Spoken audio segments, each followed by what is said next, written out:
Yannick Chicoine, propriétaire de la Montréalaise, c'est ça? Martin Mathieu, Abandon Spa. À Montréal, c'est comme la capitale canadienne, peut-être même l'Amérique du Nord, des salons de massage. Il y en a à peu près 260. Comment on se présente chez vous pour avoir des services? Qu'est-ce qui se passe quand tu rentres? Ben, t'es accueilli par une réceptionniste, là, tout simplement. Elle te demande quoi? Elle te demande quoi? Elle te demande... C'est le client qui va demander le plupart du temps, là. Là, il va regarder les photos, il va lui présenter les filles. Quand tu choisis ta fille? Ben, tu peux choisir. Le client, on a des sites web aussi, là. On a des sites Internet. Le client, quand il arrive, la plupart du temps, il sait qu'il vient voir, là. Souvent, il a pris rendez-vous. Quand c'est un passant, mais là, c'est un passant. C'est sûr que là, on va lui présenter des photos. C'est quoi la proportion, rendez-vous passant? 50-50. Ah oui? Bonjour. Bonjour. On va dire une branlette, là. Moi, ce qui me fascinerait, là, c'est de savoir ce qui est arrivé, disons... Les clients qui ont des besoins particuliers. Et puis, certaines masseuses sont disposées à offrir différents types d'options. Par exemple, au niveau de la domination. Il y a des clients qui, en même temps, ils veulent un peu de douceur, mais ils veulent un petit peu de rudeur. Il y en a qui veulent embrasser la masseuse. Des filles qui sont disposées à le faire. Fait que genre, pour 100$, qu'est-ce que t'as? Pour 100$, ben, t'as une demi-heure de massage thérapeutique avec suivi de massage érotique. Et puis, tu peux avoir le massage des seins nus. Ça, c'est à la Montréalaise. Par contre, il y a différents salons qui vont très fort au niveau de la compétition, qui sont très agressifs. Je pense à certains salons parce que c'est pas des tables de massage, c'est des petits lits par terre.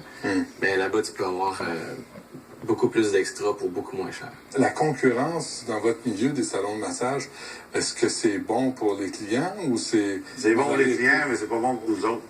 C'est des bordels. Il n'y a pas de massage. Hein. Et ça, c'est toléré au su et au vu de la police? C'est ça qui nous fait mal, nous autres, en ce moment. Là. Si j'arrive aux filles demain, je dis, bon, ben là, il faut suivre la compétition, on commence à faire la pénétration, les filles vont partir.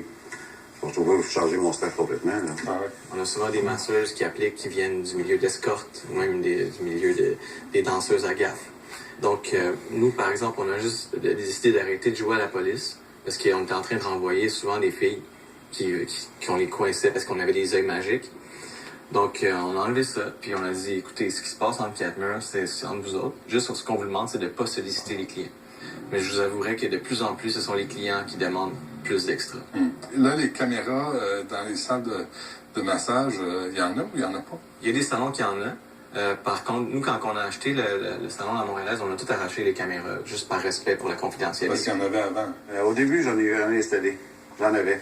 On regardait ce qui se passait. Là. Nous, on vérifie pas ce qui se passe exactement dans les salles de massage. OK, tu sais pas, là. On veut pas savoir, honnêtement. Pourquoi vous êtes lancé dans cette business-là? J'ai commencé avec un salon de bronzage. C'est le même permis pour les deux, hein? Ah oui? Tout ce qui est soins corporels, dans le fond, coiffeur, pédicure, massage. Il y a certaines options. Nous, on a fixé la limite des options à 140$. Donc, si la fille, elle fait, par exemple, 7-8 clients, mais elle atteint son 1000$. Le client se présente au salon, là, il prend une heure, mettons, c'est 60$. Là. OK. Ça reste à nous autres. Là. OK. Pour la chambre. Ouais, la location de logement. Et tout le reste? Ce que la fille fait derrière, c'est à elle. On touche pas à ça. Là. On l'engage comme travailleuse autonome, donc c'est elle qui doit déclarer ses revenus. Je dirais que c'est peut-être pas toujours respecté dans le milieu, mais avec un... Arrête, il n'y a pas du travail au noir d'un salon de massage. Ça se pourrait. Je peux pas croire ça. Revenu Québec, ça en vient tellement chez vous. Le point commun, c'est qu'ils ont besoin d'argent. C'est évident. Vite, facile. L'argent facile. Puis souvent, la fille, elle va décider qu'elle fait ça juste pour payer ses études. Mais après ça, elle se retrouve sur le marché du travail, puis elle voit son salaire réduit de comme 90%. Elle va sûrement continuer de faire une petite fin de semaine sur 2 ou quelque chose. Mais sais-tu le pire message que tu peux envoyer aux femmes? Ben, c'est pas ce message-là que j'aimerais envoyer. Ce que j'aimerais envoyer, c'est que si vous êtes à l'aise avec ça, que vous aimez les hommes et que vous êtes disposé à faire ça. Dans les parties de famille, est-ce qu'on vous juge? Non. Non. Moi, dans la famille, je ne suis pas jugé du tout. Est-ce qu'on vous demande des services? Moi, ça m'est arrivé, plusieurs membres de ma famille qui m'ont dit, tu peux me faire un deal? Je dis, bien sûr.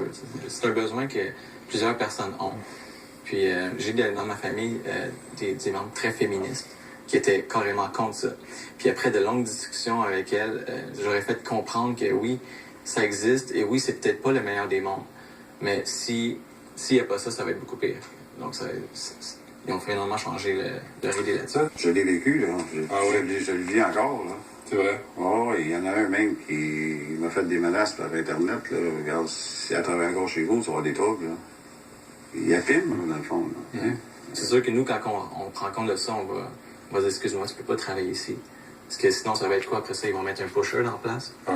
On n'est pas intéressé. Nous autres, on veut fonctionner légalement. À quel point vous avez de la pression sans arrêt du crime organisé sur vous autres? Mais j'ai jamais vécu, là. Ça commence, là. Jamais. Je vis ça pour la première fois, là. Ça vient juste En 20 d'arriver, ans, là, c'est récent. Là. Ils sont rentrés là-dedans. On ne sait pas c'est qui encore exactement. Mais ils sont là-dedans puis ils veulent prendre le contrôle. Certaines organisations criminelles ont approché plusieurs salons puis ils leur demandent d'augmenter leurs tarifs et ils veulent récupérer 5 ou 10 $ par client selon les salons.